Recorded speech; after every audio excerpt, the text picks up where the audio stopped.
ಅವರು ಮುಂದೆ ಹೋಗುತ್ತಿದ್ದಾಗ ಸೀತೆಯು ಶ್ರೀರಾಮನನ್ನು ಕುರಿತು, ಆರ್ಯ, ನೀವು ರಾಕ್ಷಸರನ್ನು ಕೊಲ್ಲುವುದಾಗಿ ಆ ಋಷಿಗಳಿಗೆ ಆಶ್ವಾಸನೆ ನೀಡಿದಿರಲ್ಲ, ಅದು ಸರಿಯೇ? ರಾಕ್ಷಸರು ನಮಗೇನು ತೊಂದರೆ ಮಾಡಿದರು? ಕಾರಣವಿಲ್ಲದೆ ಅವರನ್ನು ಕೊಲ್ಲುವುದರಿಂದ ನಮ್ಮ ಪಾಪ ಹೆಚ್ಚಾಗುವುದಿಲ್ಲವೇ? ನಮ್ಮ ಶತ್ರುಗಳ ಸಂಖ್ಯೆಯೂ ಹೆಚ್ಚಾಗುವುದಿಲ್ಲವೇ ಎಂದಳು. ಶ್ರೀರಾಮನು, ಸೀತೆ, ರಾಕ್ಷಸರೆಂದರೆ ಯಾರೆಂದು ತಿಳಿದೆ. ಅವರು ದುಷ್ಟಶಕ್ತಿಗಳು. ಇತರರನ್ನು ಹಿಂಸಿಸುವುದೇ ಅವರ ಗುರಿ. ತಾವು ಮಾಡುತ್ತಿರುವ ಕೆಲಸ ಸರಿಯೇ, ತಪ್ಪೇ, ಧರ್ಮವೇ, ಅಧರ್ಮವೇ, ನ್ಯಾಯವೇ, ಅನ್ಯಾಯವೇ ಎಂಬುದನ್ನು ಯೋಚಿಸದೆ ಕೇವಲ ಕ್ರೂರ ಕಾರ್ಯಗಳನ್ನು ಮಾಡುವುದರಲ್ಲಿಯೇ ಅವರಿಗೆ ಆನಂದ. ಇಂತಹ ದುಷ್ಟಶಕ್ತಿಗಳನ್ನು ದಮನ ಮಾಡುವುದು ನಮ್ಮ ಕರ್ತವ್ಯ. ಇಲ್ಲಿ ಋಷಿಗಳು ತಪಸ್ಸು ಮಾಡುತ್ತಿದ್ದಾರೆ, ಅದು ಲೋಕ ಕಲ್ಯಾಣಕ್ಕಾಗಿ. ಹೀಗೆ ಹಲವಾರು ಪುಣ್ಯಜೀವಿಗಳು ಮಾಡುವ ತಪಸ್ಸಿನಿಂದ ಲೋಕದಲ್ಲಿ ಪುಣ್ಯದ ಗಳಿಕೆಯಾಗುತ್ತದೆ. ಜನ ನೀತಿವಂತರು, ಸತ್ಯವಂತರು, ಧರ್ಮಿಷ್ಠರೂ ಆಗುತ್ತಾರೆ. ತಪಸ್ವಿಗಳು ಗಳಿಸಿದ ಪುಣ್ಯದಲ್ಲಿ ಎಲ್ಲರಿಗೂ ಪಾಲುಂಟು. ಇಂತಹ ಪುಣ್ಯಪ್ರದವಾದ ಕೆಲಸಕ್ಕೆ ಅಡ್ಡಿ ತರುವವರನ್ನು ಸಂಹರಿಸುವುದು ನಮ್ಮ ಧರ್ಮ. ನಾನು ಆ ಕೆಲಸವನ್ನೇ ಮಾಡುತ್ತಿದ್ದೇನೆ. ಇದರಿಂದ ನಮಗೆ ಪಾಪ ಅಂಟುವುದಿಲ್ಲ. ನೀನೇನು ಚಿಂತಿಸಬೇಡ ಎಂದು ಹೇಳಿದನು. ಮುಂದೆ ಅವರು ಸುಂದರವಾದ ಒಂದು ಬೆಟ್ಟದ ತಪ್ಪಲನ್ನು ತಲುಪಿದರು. ಅಲ್ಲಿ ಸಾರಂಗಗಳು, ಚಕ್ರವಾಕಗಳು ನಲಿಯುತ್ತಿದ್ದವು. ಕೊಳದಲ್ಲಿ ತಾವರೆಗಳು, ನೀರ ಪಕ್ಷಿಗಳು ಆಡುತ್ತಿದ್ದವು. ಜಿಂಕೆಗಳು ಹಿಂಡು ಹಿಂಡಾಗಿ ಅಲಿಯುತ್ತಿದ್ದವು. ಸಂಜೆಯಾಗುವ ವೇಳೆಗೆ ಅವರು ಒಂದು ದೊಡ್ಡ ಸರೋವರದ ಸಮೀಪಕ್ಕೆ ಬಂದರು. ಅದರಲ್ಲಿ ಬಿಳಿಯ ಹಾಗೂ ಕೆಂಪು ಕಮಲಗಳು ತುಂಬಿದ್ದವು. ಆನೆಗಳ ಹಿಂಡು ನೀರಿನಲ್ಲಿ ಇಳಿದಿತ್ತು. ಸಾರಸ, ರಾಜಹಂಸ, ಜಲಹಂಸ ಮೊದಲಾದ ಜಲಚರಗಳಿಂದ ಆ ಸರೋವರ ಸುಂದರವಾಗಿತ್ತು. ತಿಳಿ ನೀರಿನಿಂದ ತುಂಬಿದ್ದ ಆ ಕೊಳದಿಂದ ಸಂಗೀತ ಧ್ವನಿಯು, ವಾದ್ಯ ಘೋಷವು ಕೇಳಿಬರುತ್ತಿದ್ದವು. ಅದನ್ನು ಕೇಳಿ ಶ್ರೀರಾಮ ಲಕ್ಷ್ಮಣರಿಗೆ ಆಶ್ಚರ್ಯವಾಯಿತು. ಆಗ ಅವರ ಜೊತೆಯಲ್ಲಿದ್ದ ಧನುರ್ಬತನೆಂಬ ಮುನಿಯು, ಶ್ರೀರಾಮ, ಈ ಸರೋವರದಲ್ಲಿ ಕೇಳಿಬರುತ್ತಿರುವ ಸಂಗೀತ ಸುಧೆಯಿಂದ ನಿನಗೆ ಅಚ್ಚರಿಯಾಗಿರಬಹುದಲ್ಲವೇ? ಅದರ ಹಿನ್ನೆಲೆಯನ್ನು ಹೇಳುತ್ತೇನೆ ಕೇಳು. ಹಿಂದೆ ಮಾಂಡಕರ್ಣಿ ಎಂಬ ಋಷಿಯೊಬ್ಬನಿದ್ದ. ಅವನು ಹಲವು ವರ್ಷಗಳವರೆಗೆ ತಪಸ್ಸು ಮಾಡಿದ. ಆಗ ದೇವತೆಗಳಿಗೆ ಹೆದರಿಕೆಯಾಯಿತು. ಮಾಂಡಕರ್ಣಿ ಬಹಳ ಪುಣ್ಯ ಸಂಪಾದಿಸಿಕೊಂಡು ನಾಳೆ ನಮ್ಮನ್ನು ಮೂಲೆಗೆ ತಳ್ಳಿದರೇನು ಗತಿ ಎಂದು ಚಿಂತಿತರಾದರು. ಮಾಂಡಕರ್ಣಿಯ ತಪಸ್ಸನ್ನು ಕೆಡಿಸಲು ಹಲವಾರು ರೂಪಸಿಯರಾದ ಅಪ್ಸರೆಯರನ್ನು ಕಳಿಸಿದರು. ಮಾಂಡಕರ್ಣಿ ಅವರನ್ನು ನೋಡಿ ಮೈಮರೆತನು. ಅವರೊಡನೆ ಸರಸವಾಡತೊಡಗಿದನು. ಅವನು ಈಗ ಆ ಅಪ್ಸರೆಯರೊಂದಿಗೆ ಈ ಸರೋವರದ ಕೆಳಗೆ ವಾಸವಾಗಿದ್ದಾನೆ. ಅಪ್ಸರೆಯರು ಹಾಡುತ್ತಿದ್ದಾರೆ, ವಾದ್ಯಗಳನ್ನು ಬಾರಿಸುತ್ತಿದ್ದಾರೆ. ನಿನಗೆ ಕೇಳಿಸುತ್ತಿರುವ ಸದ್ದು ಅದೇ ಎಂದನು. ಹಾಗೆಯೇ ಪ್ರಯಾಣವನ್ನು ಮುಂದುವರಿಸಿ ಅಗಸ್ತ್ಯರ ಆಶ್ರಮಕ್ಕೆ ಬಂದರು. ಅಗಸ್ತ್ಯರು ಮಹಾ ತಪಸ್ವಿಗಳು. ಅವರು ಹಿಂದೆ ಆ ಅರಣ್ಯದಲ್ಲಿದ್ದ ಋಷಿಗಳಿಗೆ ಒದಗಿದ್ದ ದೊಡ್ಡ ಕಂಟಕವನ್ನು ತಪ್ಪಿಸಿದ್ದರು. ಹಿಂದೆ ಆ ಅರಣ್ಯದಲ್ಲಿ ವಾತಾಪಿ ಮತ್ತು ಇಲ್ವಲ ಎಂಬ ಇಬ್ಬರು ರಾಕ್ಷಸರು ವಾಸವಾಗಿದ್ದರು. ಅವರು ಅಣ್ಣ ತಮ್ಮಂದಿರು. ಒಂದು ಪರ್ಣಶಾಲೆಯಲ್ಲಿ ವಾಸಿಸುತ್ತಿದ್ದರು. ವಾತಾಪಿ ಮೇಕೆಯ ರೂಪದಲ್ಲಿರುತ್ತಿದ್ದ.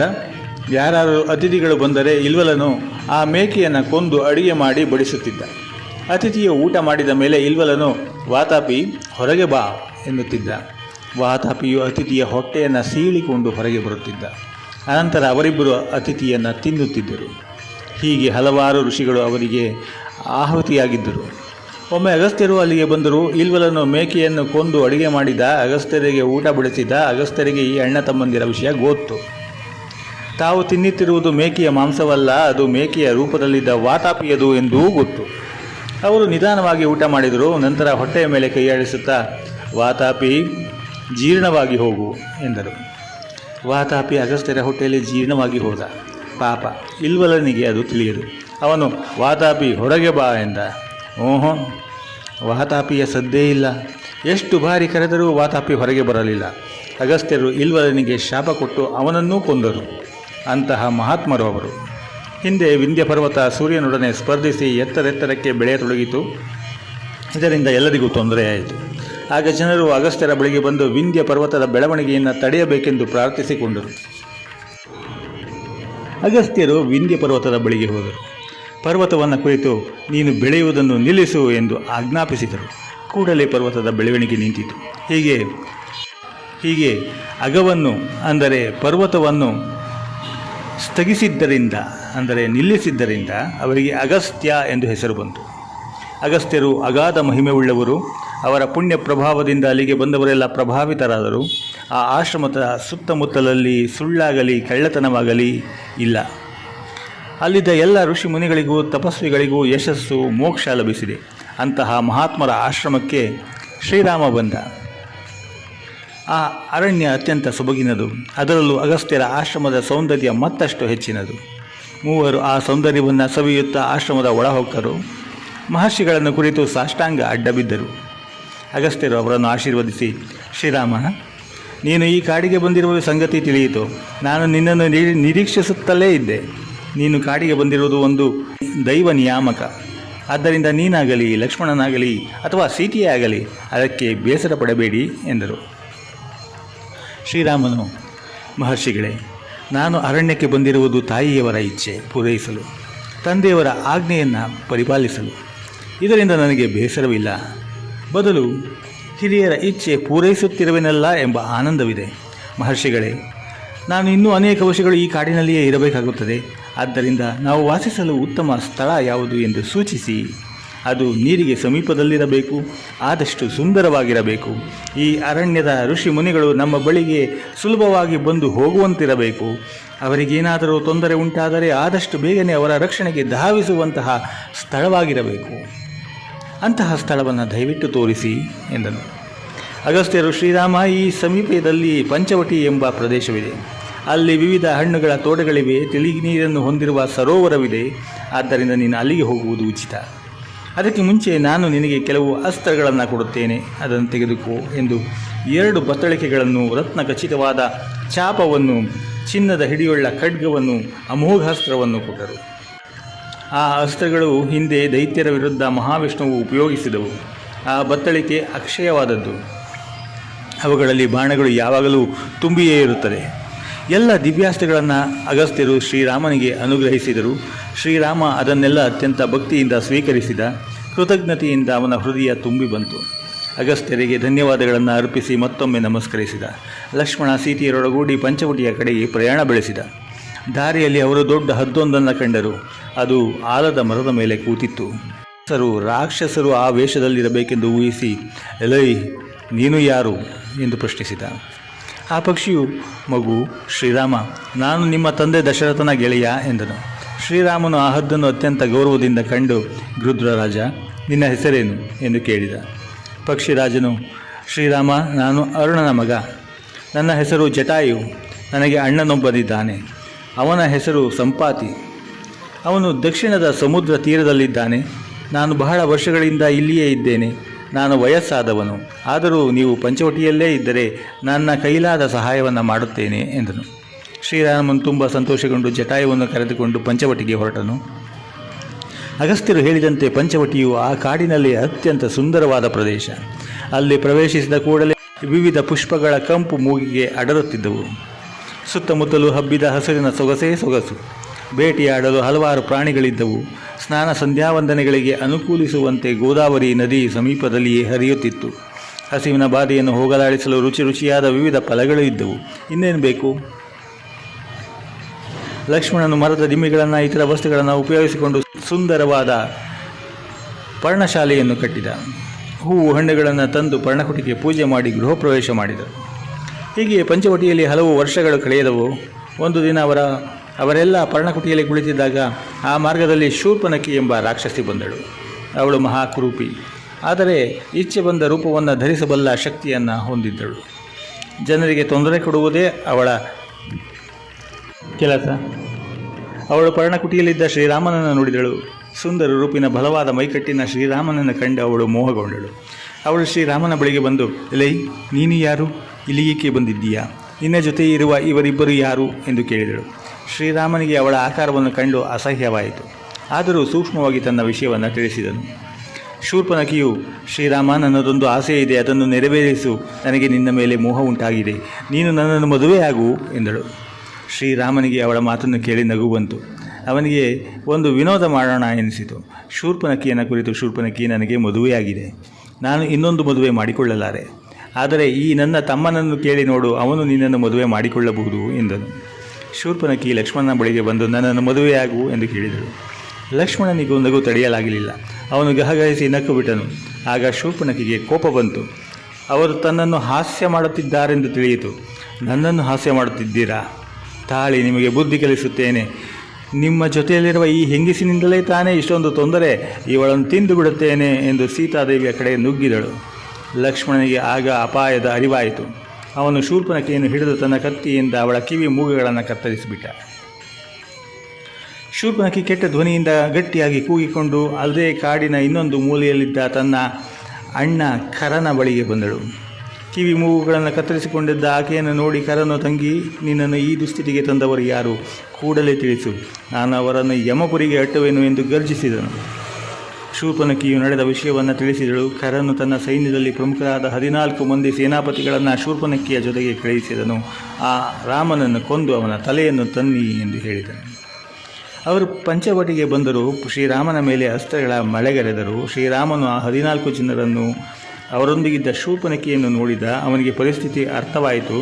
ಯುದ್ಧ ಶುರು ಮಾಡುವ ಮೊದಲು ಅವರನ್ನು ಕುರಿತು, ಅಯ್ಯ, ನೀವು ಯಾರು? ಇಲ್ಲಿ ಶಸ್ತ್ರಗಳನ್ನೇಕೆ ಪ್ರಯೋಗಿಸುತ್ತಿದ್ದೀರಿ? ನಾವಾದರೋ ತಪಸ್ವಿಗಳು, ಧರ್ಮ ಮಾರ್ಗದಲ್ಲಿ ನಡೆಯುತ್ತಿದ್ದೇವೆ. ನಮಗೇಕೆ ತೊಂದರೆ ಕೊಡುವಿರಿ? ನನಗೆ ನಿಮ್ಮನ್ನು ಕಂಡು ಹೆದರಿಕೆಯೇನೂ ಇಲ್ಲ. ನೀವು ಯುದ್ಧಕ್ಕೆ ನಿಂತರೆ ನಾನು ಸಿದ್ಧ. ಆದರೆ ನೀವೆಲ್ಲ ಅನ್ಯಾಯವಾಗಿ ಸತ್ತು ಹೋಗುವಿರಲ್ಲ ಎಂದು ಬುದ್ಧಿ ಮಾತು ಹೇಳುತ್ತಿದ್ದೇನೆ ಎಂದ. ರಾಕ್ಷಸರು, ನಾವು ಖರನ ಸೇನಾಪತಿಗಳು. ಈಕೆ ಶೂರ್ಪನಖಿ, ಖರನ ತಂಗಿ. ನೀನು ಇವಳ ಕಿವಿ ಮೂಗುಗಳನ್ನು ಕತ್ತರಿಸಿ ವಿರೂಪಗೊಳಿಸಿದ್ದಿ. ಇದರಿಂದ ನಮ್ಮೊಡೆಯನಿಗೆ ಬಹಳ ಕೋಪ ಬಂದಿದೆ. ಇನ್ನು ನಿನ್ನನ್ನು ಹೀಗೆ ಬಿಡುವುದುಂಟೆ? ನಿನಗೆ ಶಕ್ತಿ ಇದ್ದರೆ ನಮ್ಮೊಡನೆ ಯುದ್ಧ ಮಾಡು ಎಂದು ಯುದ್ಧವನ್ನು ಆರಂಭಿಸಿಯೇ ಬಿಟ್ಟರು. ಅವರ ಬಳಿ ಪ್ರಬಲವಾದ ಅಸ್ತ್ರಗಳಿದ್ದವು. ಅವುಗಳಿಂದ ಎದುರಿಗಿದ್ದವರು ಸುಟ್ಟು ಬೂದಿಯಾಗಬೇಕು, ಅಂಗಾಂಗಗಳು ಜರ್ಜರಿತವಾಗಬೇಕು ಅಂತಹವು. ಆದರೆ ಶ್ರೀರಾಮ ತನ್ನ ಬಾಣಗಳಿಂದ ಅವನ್ನೆಲ್ಲವನ್ನು ಸುಲಭವಾಗಿ ನಿವಾರಿಸಿದ. ಸೂರ್ಯನಂತೆ ತೀಕ್ಷ್ಣವಾದ 14 ಬಾಣಗಳನ್ನು ಒಟ್ಟಿಗೆ ಹೂಡಿ ಆ ರಾಕ್ಷಸರ ಮೇಲೆ ಪ್ರಯೋಗಿಸಿದ. ಅವರೆಲ್ಲ ಜರ್ಜರಿತರಾಗಿ ಆರ್ಭಟಿಸುತ್ತಾ ವಿಕಾರವಾಗಿ ಕೂಗುತ್ತಾ ಕೆಳಗೆ ಬಿದ್ದು ಮರಣ ಹೊಂದಿದರು. ಇದನ್ನು ಕಂಡು ಶೂರ್ಪನಖಿಗೆ ಭಯವಾಯಿತು. ಅವಳು ಮತ್ತೆ ಅಪಸ್ವರದಿಂದ ಅರಚುತ್ತಾ ಅಣ್ಣನ ಬಳಿಗೆ ಓಡಿದಳು. ನಡೆದ ಸಂಗತಿಯನ್ನು ತಿಳಿಸಿದಳು. ಇದನ್ನು ಕೇಳಿ ಖರನ ಕೋಪ ಇಮ್ಮಡಿಸಿತು. 14 ಜನ ಪರಾಕ್ರಮಿ ರಾಕ್ಷಸರನ್ನು ಹುಲು ಮನುಷ್ಯನೊಬ್ಬ ಬಲಿ ಹಾಕಿದನೆಂದರೆ ಅವನಿಗೆ ನಂಬಲು ಸಾಧ್ಯವೇ ಆಗಲಿಲ್ಲ.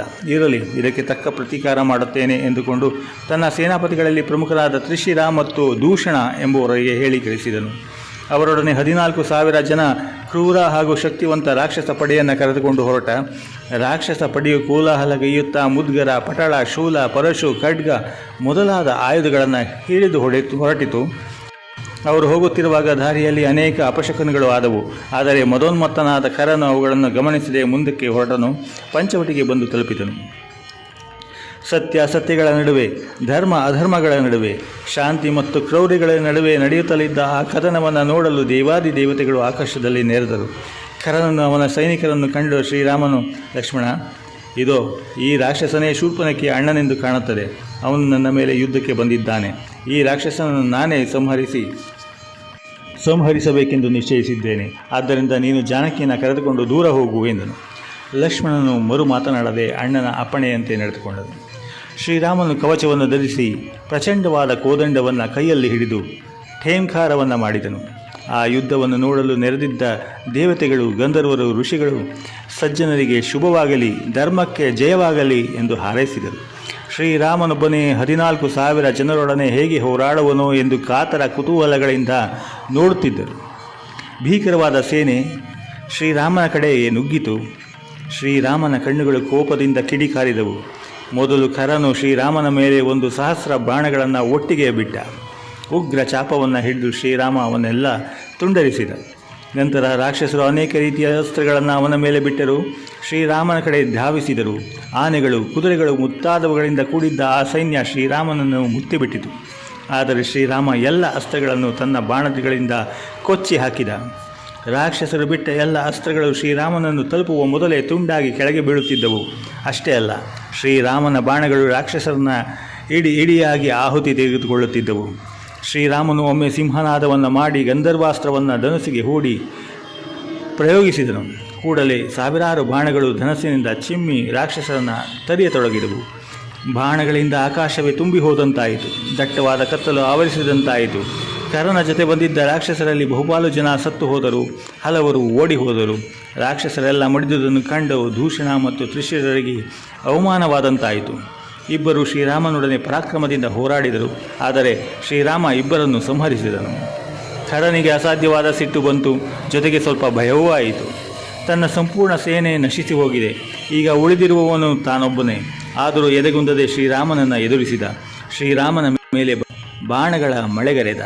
ಖರನು ಬಿಟ್ಟ ಹಲವು ಬಾಣಗಳು ಶ್ರೀರಾಮನ ಹಣೆಗೆ ತಾಕಿದವು. ಕೆಲವು ಬಾಣಗಳಿಂದ ಶ್ರೀರಾಮನ ಕವಚ ಮುರಿಯಿತು. ಆಗ ಶ್ರೀರಾಮನು ಅಗಸ್ತ್ಯರು ಕೊಟ್ಟಿದ್ದ ವೈಷ್ಣವ ಧನುಸ್ಸನ್ನು ಹೆದೆಯೇರಿಸಿ ಖರನ ಮೇಲೆ ಏರಿ ಹೋದ. ಅವನ ರಥದ ಧ್ವಜವನ್ನು ಕತ್ತರಿಸಿದ. ಬಲವಾದ ಬಾಣಗಳನ್ನು ಬಿಟ್ಟು ಅವನ ಬಾಹುಗಳನ್ನು ಭಗ್ನಗೊಳಿಸಿದ. ಅವನ ಸಾರಥಿಯನ್ನು ಕುದುರೆಯನ್ನು ಕೊಂದ. ಖರನ ಬಿಲ್ಲನ್ನು ಮುರಿದ. ಆಗ ಖರನು ಮುರಿದ ಬಿಲ್ಲನ್ನು ಬಿಸಿಟು ಕೈಯಲ್ಲಿ ಗದೆ ಹಿಡಿದು ರಥದಿಂದ ಧುಮುಕಿದನು. ಶ್ರೀರಾಮನು ಗದಾಧಾರಿಯಾಗಿ ನೆಲದ ಮೇಲೆ ನಿಂತಿದ್ದ ಖರನನ್ನು ನೋಡಿ, ಎಲೆ ರಾಕ್ಷಸನೇ, ಅನ್ಯಾಯವಾಗಿ 14,000 ಜನ ರಾಕ್ಷಸರನ್ನು ಕರೆತಂದು ಸಾಯಿಸಿದೆಯಲ್ಲ. ಯುದ್ಧ ಮಾಡಬೇಕಾದುದು ಸಣ್ಣ ಪುಟ್ಟ ಕಾರಣಗಳಿಗಾಗಿ ಅಲ್ಲ, ಧರ್ಮದ ಸಲುವಾಗಿ ಮಾಡಬೇಕು. ಆದರೆ ನೀನು ಮಾಡಿರುವುದು ಅದಕ್ಕೆ ವಿರುದ್ಧವಾಗಿದೆ. ನೀನೇ ಅಧರ್ಮಿಯಾಗಿರುವೆ, ಜೊತೆಗೆ ಯುದ್ಧವನ್ನು ಆರಂಭಿಸಿರುವೆ. ನಿರಪರಾಧಿಗಳನ್ನು ಯುದ್ಧಕ್ಕೆ ತಳ್ಳಿ ಪ್ರಾಣ ತೆಗೆದುಕೊಂಡಿದ್ದೀಯೆ. ಆದ್ದರಿಂದ ನಿನ್ನನ್ನು ಸಾಯಿಸಲೇಬೇಕು. ಮನೆಯಲ್ಲಿ ಸೇರಿಕೊಂಡ ಹಾವನ್ನು ಹುಡುಕಿ ಹೊಡೆಯುವಂತೆ ನಿನ್ನನ್ನು ಕೊಲ್ಲಬೇಕು. ಪ್ರಜಾ ವಿರೋಧಿ ಕಾರ್ಯಗಳನ್ನು ಮಾಡುವ ನೀನು ಬದುಕಿರಬಾರದು ಎಂದನು. ಖರನು ಕೋಪಾವಿಷ್ಟನಾಗಿ ಶ್ರೀರಾಮನ ಮೇಲೆ ತನ್ನ ಗದೆಯನ್ನು ಬೀಸಿ ಒಗೆದನು. ವೇಗವಾಗಿ ತಿರುಗಿಕೊಂಡು ಬರುತ್ತಿದ್ದ ಆ ಗದೆಯನ್ನು ಶ್ರೀರಾಮನು ಅಸ್ತ್ರಗಳಿಂದ ಹೊಡೆದನು. ಗದೆ ಮಾರ್ಗದಲ್ಲಿಯೇ ತುಂಡಾಗಿ ನೆಲದ ಮೇಲೆ ಬಿತ್ತು. ಖರನು ಮತ್ತಷ್ಟು ಕೋಪಗೊಂಡು ಸಮೀಪದಲ್ಲಿದ್ದ ಸಾಲ ವೃಕ್ಷವೊಂದೊಂದು ಬುಡ ಸಮೇತ ಕಿತ್ತು ಶ್ರೀರಾಮನ ಕಡೆಗೆ ಬೀಸಿದನು. ಶ್ರೀರಾಮನು ಅದನ್ನು ಕಡಿದು ಕೆಡವಿದನು. ಇನ್ನು ಖರನನ್ನು ಉಳಿಸುವುದು ಸರಿಯಲ್ಲವೆಂದು ಶ್ರೀರಾಮನು ಬ್ರಹ್ಮಾಸ್ತ್ರಕ್ಕೆ ಸಮಾನವಾದ ಅಸ್ತ್ರವೊಂದನ್ನು ಅವನ ಮೇಲೆ ಬಿಟ್ಟನು. ಆ ಅಸ್ತ್ರವು ಖರನ ಎದೆಗೆ ಬಂದು ಬಡಿಯಿತು. ಖರನು ನೆಲದ ಮೇಲೆ ಸುಟ್ಟು ಬಿದ್ದನು. ಆಗ ದೇವತೆಗಳು ಹರ್ಷೋದ್ಗಾರ ಮಾಡಿದರು. ಮುನಿಗಳು ಬಂದು, ಶ್ರೀರಾಮ, ನಿನ್ನಿಂದ ಒಂದು ಕಂಟಕವು ತಪ್ಪಿತು. ಇನ್ನು ಮೇಲೆ ನಾವು ನಿರಾತಂಕವಾಗಿ ನಮ್ಮ ಧರ್ಮ ಕಾರ್ಯಗಳನ್ನು ನಡೆಸಬಹುದು ಎಂದರು. ಆ ಹೊತ್ತಿಗೆ ಸೀತಾಲಕ್ಷ್ಮಣರು ಅಲ್ಲಿಗೆ ಆಗಮಿಸಿ ಶ್ರೀರಾಮನ ಮಹಿಮೆಯನ್ನು ಕೊಂಡಾಡಿದರು. ಎಲ್ಲರೂ ಸಂತೋಷದಿಂದ ಆ ದಿನವನ್ನು ಕಳೆದರು. ಖರನ ಪಡೆಯಲ್ಲಿದ್ದ ಅಕಂಪನೆಂಬ ರಾಕ್ಷಸನೊಬ್ಬನು ಅತಿ ವೇಗದಿಂದ ಲಂಕೆಗೆ ಹೋದ. ರಾವಣನನ್ನು ಕಂಡ. ರಾವಣನು ಲಂಕಾದೇಶದ ದೊರೆ, ರಾಕ್ಷಸಾಧಿಪತಿ, ಪೌಲಸ್ತ್ಯ ವಂಶದನು. ಅವನು 10 ತಲೆಗಳನ್ನು 20 ತೋಳುಗಳನ್ನು ಹೊಂದಿದ್ದನು. ಅವನದು ಪರ್ವತದಂತಹ ದೇಹ. ರಾವಣನು ಮಹಾಪರಾಕ್ರಮಿ. ಹಲವಾರು ಯುದ್ಧಗಳಲ್ಲಿ ದೇವತೆಗಳನ್ನು ಸೋಲಿಸಿದ್ದನು. ಹಿಂದೆ ಭೋಗವತಿ ನಗರಕ್ಕೆ ದಾಳಿ ಇಟ್ಟು ವಾಸುಕಿಯನ್ನು ಸೋಲಿಸಿದ್ದನು. ತಕ್ಷಕನನ್ನು ಸೋಲಿಸಿ ಅವನ ಪತ್ನಿಯನ್ನು ಅಪಹರಿಸಿದ್ದನು. ಕೈಲಾಸದಲ್ಲಿ ಕುಬೇರನನ್ನು ಪರಾಭವಗೊಳಿಸಿ ಪುಷ್ಪಕ ವಿಮಾನವನ್ನು ಕಸಿದುಕೊಂಡಿದ್ದನು. ಚೈತ್ರರಥನೆಂಬ ಕುಬೇರನ ಉದ್ಯಾನವನವನ್ನು, ನಳನಿ ಸರೋವರವನ್ನು ನಾಶಗೊಳಿಸಿದ್ದನು. ರಾವಣನು ಮಹಾಪಾಪಿ. ಧರ್ಮ ಕಾರ್ಯಗಳಿಗೆ ವಿಘ್ನ ಒಡ್ಡುತ್ತಿದ್ದನು. ಯಾಗ ಯಜ್ಞಗಳನ್ನು ಕೆಡಿಸುತ್ತಿದ್ದನು. ಪರಸ್ತ್ರೀಯರನ್ನು ಅಪಹರಿಸುತ್ತಿದ್ದನು. ಮನುಷ್ಯರನ್ನು ಬಿಟ್ಟು ಬೇರಾರಿಂದಲೂ ಮರಣವಿಲ್ಲವೆಂದು ಅವನಿಗೆ ವರವಿತ್ತು. ಅಕಂಪನನು ಮಹಾರಾಜ. ಜನಸ್ಥಾನದಲ್ಲಿದ್ದ ರಾಕ್ಷಸರೆಲ್ಲ ಮಡಿದರು. ಖರನು ಮೃತನಾದನು ಎಂದನು. ತಮ್ಮನ ಮರಣ ವಾರ್ತೆಯನ್ನು ಕೇಳಿ ರಾವಣ ಅತ್ಯಂತ ಕ್ರುದ್ಧನಾಗಿ, ಅದು ಹೇಗೆ ಸಾಧ್ಯ? ಅಷ್ಟು ಪ್ರಬಲವಾದ ಸೈನ್ಯವನ್ನು ನಾಶಗೊಳಿಸಿದವರು ಯಾರು? ಖರನನ್ನು ಕೊಂದವರು ಯಾರು ಹೇಳು? ಕೂಡಲೇ ನಾನವರನ್ನು ಭೂಗತ ಮಾಡಿಬಿಡುತ್ತೇನೆ ಎಂದು ಗರ್ಜಿಸಿದನು. ಅಕಂಪನನು ನಡೆದ ವಿಷಯವನ್ನೆಲ್ಲ ತಿಳಿಸಿದನು. ಶ್ರೀರಾಮನ ಸಾಹಸವನ್ನು ಬಣ್ಣಿಸಿದನು.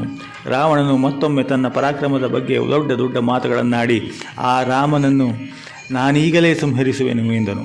ಆಗ ಅಕಂಪನನು, ಮಹಾರಾಜ, ದಯವಿಟ್ಟು ನನ್ನ ಮಾತು ಕೇಳಿ. ಶ್ರೀರಾಮನನ್ನು ಜಯಿಸುವುದು ನೀವು ತಿಳಿದಷ್ಟು ಸುಲಭವಾದ ಕೆಲಸವಲ್ಲ. ಅವನು ಮಹಾಪರಾಕ್ರಮಿ, ಜೊತೆಗೆ ಅವನ ತಮ್ಮ ಬೇರೆ ಇದ್ದಾನೆ. ಅವರಿಬ್ಬರು ಒಟ್ಟಿಗೆ ನಿಂತರೆ ಇಡೀ ಜಗತ್ತನ್ನೇ ಜಯಿಸಬಲ್ಲರು. ಆದ್ದರಿಂದ ಇವರಿಬ್ಬರನ್ನು ಎದುರಿಸಿ ನಮ್ಮ ದೊಡ್ಡ ಸೈನ್ಯವನ್ನು ಕಳೆದುಕೊಳ್ಳುವುದು ಸರಿಯಲ್ಲ. ಅದರ ಬದಲು ನಾನೊಂದು ಉಪಾಯವನ್ನು ಹೇಳುವೆನು, ಅದರಂತೆ ನಡೆಯುವುದು ಒಳ್ಳೆಯದು ಎಂದನು. ರಾವಣನ, ಅಕಂಪನ, ನಿನ್ನ ಉಪಾಯವೇನು ಎಂದು ಕೇಳಿದ. ಅಕಂಪನನು, ಮಹಾರಾಜ, ಈ ರಾಮ ಲಕ್ಷ್ಮಣರ ಜೊತೆಯಲ್ಲಿ ಒಬ್ಬ ತರುಣಿ ಇದ್ದಾಳೆ. ಅವಳು ಶ್ರೀರಾಮನ ಹೆಂಡತಿ. ಆಕೆ ಬಹು ಸೌಂದರ್ಯವತಿ.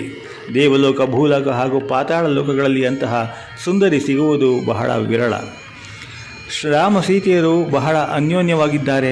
ನೀನು ಹೇಗಾದರೂ ಮಾಡಿ ಸೀತೆಯನ್ನು ಅಪಹರಿಸಿದರೆ ಶ್ರೀರಾಮನು ಅವಳನ್ನು ಕಳೆದುಕೊಂಡು ದುಃಖದಿಂದ ಅನ್ನ ನೀರು ಬಿಟ್ಟು ಪ್ರಾಣ ಕಳೆದುಕೊಳ್ಳುವನು. ನಿನಗೂ ಒಬ್ಬ ಸುಂದರ ತರುಣಿ ಸಿಕ್ಕಿದಂತಾಯಿತು ಎಂದ. ರಾವಣನು ಯೋಚಿಸಿದ. ಅಕಂಪನನು ಸೂಚಿಸಿದ ಯೋಜನೆ ಚೆನ್ನಾಗಿಯೇ ಇದೆ. ಕೂಡಲೇ ಅವನು ತನ್ನ ರಥವನ್ನೇರಿ ಆಕಾಶ ಮಾರ್ಗದಲ್ಲಿ ಪ್ರಯಾಣ ಮಾಡಿದ. ತಾಟಕಿಯ ಮಗನಾದ ಮಾರೀಚನ ಆಶ್ರಮಕ್ಕೆ ಬಂದ. ಮಾರೀಚನು ರಾವಣನನ್ನು ಎದುರುಗೊಂಡು ಕುಶಲ ಪ್ರಶ್ನೆ ಮಾಡಿದ. ಬಂದ ಉದ್ದೇಶವೇನೆಂದು ಕೇಳಿದ. ರಾವಣನು ತನ್ನ ತಮ್ಮನಾದ ಖರ ರಾಮನಿಂದ ಮರಣ ಹೊಂದಿದ್ದು, ಜನಸ್ಥಾನದಲ್ಲಿ ತಾನಿಟ್ಟಿದ್ದ ಸೇನೆ ನಾಶ ಹೊಂದಿದ್ದು ಎಲ್ಲವನ್ನ ತಿಳಿಸಿದ. ಅದಕ್ಕೆ ಪ್ರತೀಕಾರವಾಗಿ ತಾನು ಶ್ರೀರಾಮನ ಪತ್ನಿಯನ್ನು ಕರೆದೊಯ್ಯಲು ಹೊರಟಿರುವುದಾಗಿ ಹೇಳಿದ. ಆ ಕಾರ್ಯದಲ್ಲಿ ಮಾರೀಚನು ತನಗೆ ಸಹಾಯ ಮಾಡಬೇಕೆಂದು ಬೇಡಿದ. ಮಾರೀಚನು, ರಾವಣೇಶ್ವರ, ನಿನಗೆ ಈ ಬುದ್ಧಿ ಹೇಗೆ ಹುಟ್ಟಿತು? ಈ ವಿನಾಶಕಾರಿ ಉಪಾಯವನ್ನು ನಿನಗೆ ಹೇಳಿಕೊಟ್ಟವರಾದರೂ ಯಾರು? ಈ ಉಪಾಯದ ಹಿಂದಿರುವ ಅಪಾಯವನ್ನು ಅರಿತಿರುವೆಯಾ? ನಿನಗೆ ಈ ದುರ್ಬೋಧನೆ ಮಾಡಿದವನು ನಿನ್ನ ಹಿತಶತ್ರುವಾಗಿರಬೇಕು, ನಿನ್ನ ಕೆಡುಕನ್ನೇ ಎದುರು ನೋಡುತ್ತಿರಬೇಕು. ಅವನು ಸೀತಾದೇವಿಯಂತಹ ಧರ್ಮಿಷ್ಠೆಯನ್ನು ಕರೆದೊಯ್ಯುವುದು ಎಂತಹ ಹುಚ್ಚು ಕೆಲಸ. ಶ್ರೀರಾಮನ ವಿಷಯ ನಿನಗೆ ತಿಳಿಯದು. ಯುದ್ಧದಲ್ಲಿ ಮದ್ದಾನೆಯಂತೆ ಸೆಣಸುವ ಶ್ರೀರಾಮನನ್ನು ನೀನು ಕೆಣಕಬೇಡ. ಮಲಗಿರುವ ಸಿಂಹವನ್ನು ತಿವಿದು ಎಬ್ಬಿಸುವ ದುಸ್ಸಾಹಸಕ್ಕೆ ಕೈ ಹಾಕಬೇಡ. ಇದರಿಂದ ನಿನಗೆ ಕೆಡುಕುಂಟಾಗುತ್ತದೆ. ಇಡೀ ಲಂಕೆಯೇ ಸುಟ್ಟು ಬೂದಿಯಾಗುತ್ತದೆ. ನೀನು ಲಂಕೆಗೆ ಹಿಂತಿರುಗು. ಶ್ರೀರಾಮನನ್ನು ಕೆಣಕುವ ಯೋಚನೆ ಕೈ ಬಿಡು ಎಂದು ಕೇಳಲು ರಾವಣನ ಲಂಕೆಗೆ ಹಿಂತಿರುಗಿದನು. ಇತ್ತ ಯುದ್ಧದಲ್ಲಿ ಕರನು ಮರಣ ಹೊಂದಿದ್ದನ್ನು ಶೂರ್ಪನಖಿಯು ನೋಡಿ ಅವಳ ಎದೆ ಒಡೆದು ಹೋಯಿತು. ಹೋ ಎಂದು ಅಬ್ಬರಿಸಿಕೊಂಡು ಲಂಕೆಗೆ ಬಂದಳು. ರಾವಣನ ಅರಮನೆಯನ್ನು ಹೊಕ್ಕಳು. ರಾವಣನನ್ನು ನೋಡಿದ ಕೂಡಲೇ ಅವಳಿಗೆ ದುಃಖ ಉಕ್ಕಿ ಬಂತು. ಅಣ್ಣ ಖರನ ನೆನಪಾಯಿತು. ಕತ್ತರಿಸಿದ ತನ್ನ ಕಿವಿ ಮೂಗುಗಳು ಅವಳ ನೆನಪನ್ನು ಚುಚ್ಚುತ್ತಿದ್ದವು. ಆಕೆ ಗಟ್ಟಿಯಾಗಿ ಅಳುತ್ತಾ ರಾವಣನ ಸಮೀಪಕ್ಕೆ ಬಂದಳು. ಶೂರ್ಪನಖಿ ದುಃಖ ಕೋಪ ಛಲಗಳಿಂದ ದುಗುಡಗೊಂಡಿದ್ದಳು.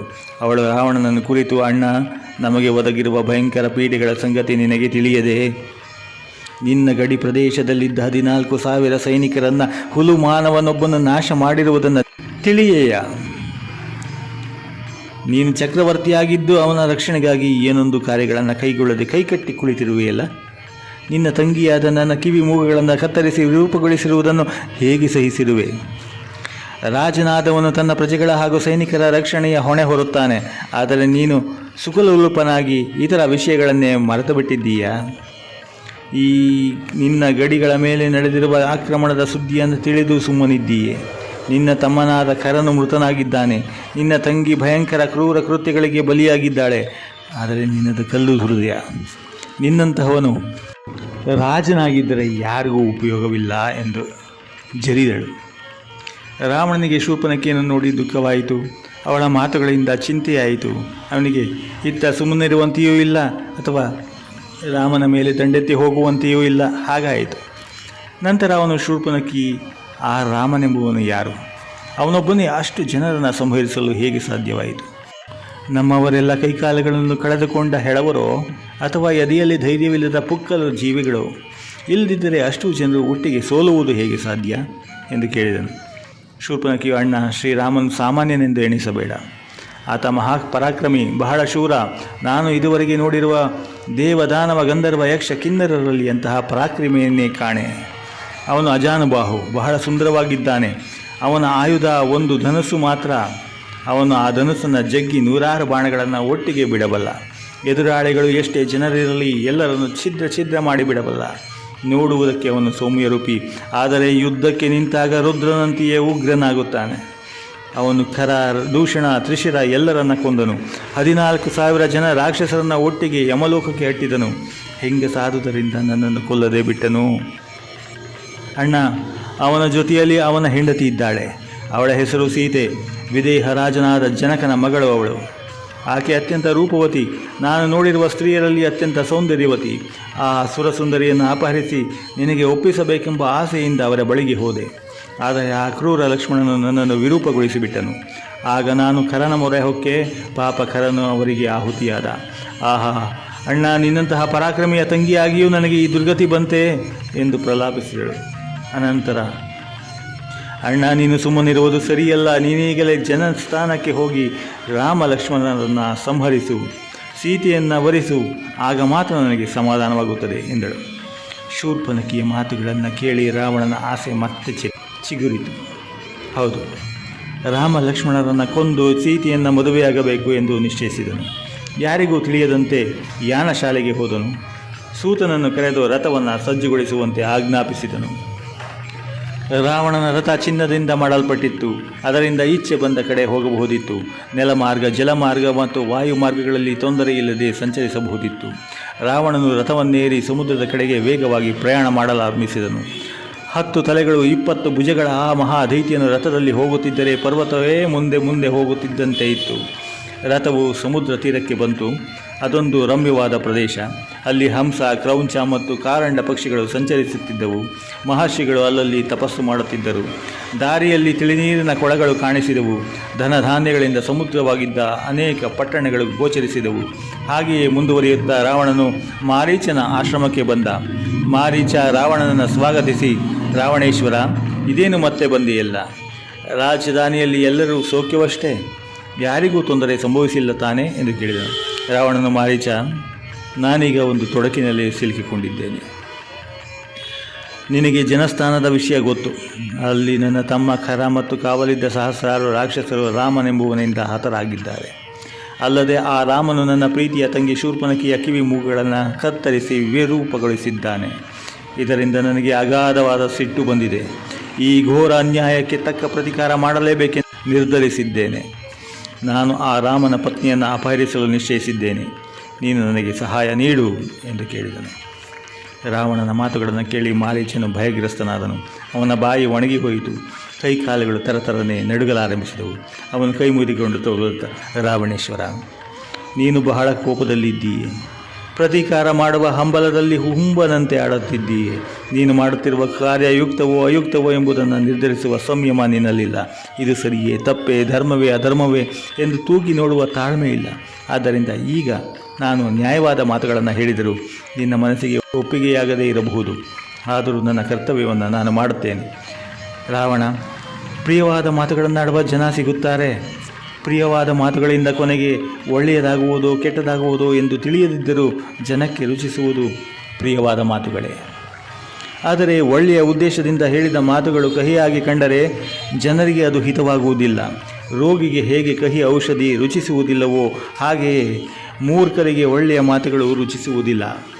ರಾವಣೇಶ್ವರ, ನೀನು ಮೂರ್ಖನಲ್ಲವೆಂದು ನಾನು ಭಾವಿಸಿದ್ದೇನೆ. ನನ್ನ ಮಾತುಗಳನ್ನು ಕೇಳಿದ ನಂತರವಾದರೂ ನೀನು ನ್ಯಾಯ ಮಾರ್ಗದಲ್ಲಿ ನಡೆಯುತ್ತೀಯೆ ಎಂದು ಆಶಿಸುತ್ತೇನೆ. ಲಂಕಾಧಿಪತಿ, ನಿನಗೆ ಶ್ರೀರಾಮನ ಪ್ರತಾಪ ತಿಳಿಯದು. ನೀನು ಅವನನ್ನು ನೋಡಿಯೂ ಇಲ್ಲ. ಇತರರು ಹೇಳಿದ ಮಾತನ್ನು ಕೇಳಿದ್ದೀಯೇ ಅಷ್ಟೇ. ಅದರಲ್ಲಿ ಸರಿಯಾದ ಸಂಗತಿ ಎಷ್ಟು, ಉತ್ಪ್ರೇಕ್ಷೆ ಎಷ್ಟು ಎಂಬುದನ್ನು ನೀನು ಪರೀಕ್ಷಿಸಿ ತಿಳಿದುಕೊಂಡಿಲ್ಲ. ಯಾವ ಸಂಗತಿಯೇ ಆಗಲಿ ಪ್ರತ್ಯಕ್ಷವಾಗಿ ನಾವೇ ನೋಡಿದ ಹೊರತು ಇತರರು ಹೇಳಿದುದನ್ನು ಸಂಪೂರ್ಣವಾಗಿ ನಂಬುವ ಹಾಗೆ ಇಲ್ಲ. ಇನ್ನೊಂದು ವಿಷಯ, ಜನಸ್ಥಾನದಲ್ಲಿದ್ದ ನಿನ್ನ ತಮ್ಮ ಕರನನ್ನು, ದೂಷಣ ಹಾಗೂ ತ್ರಿಶಿರರನ್ನು, 14,000 ಜನ ಸೈನಿಕರನ್ನೂ ಶ್ರೀರಾಮನು ಕೊಂದ ಎನ್ನುತ್ತೀಯಲ್ಲ. ಇದರಿಂದಲಾದರೂ ನಿನಗೆ ಬುದ್ಧಿ ಬರಬೇಡವೇ? ಕೇವಲ ಹುಲುಮಾನವ ಎಂದು ಉಪೇಕ್ಷೆ ಮಾಡುವ ವ್ಯಕ್ತಿ ಇಷ್ಟೊಂದು ಜನರನ್ನು ಒಟ್ಟಿಗೆ ಕೊಂದನೆಂದರೆ ಅವನ ಸಾಮರ್ಥ್ಯ ಎಷ್ಟಿರಬಹುದು ಯೋಚಿಸು. ದುಶಾಸುರ, ಶ್ರೀರಾಮನ ವಿಷಯ ನಿನಗೆ ತಿಳಿಯದು.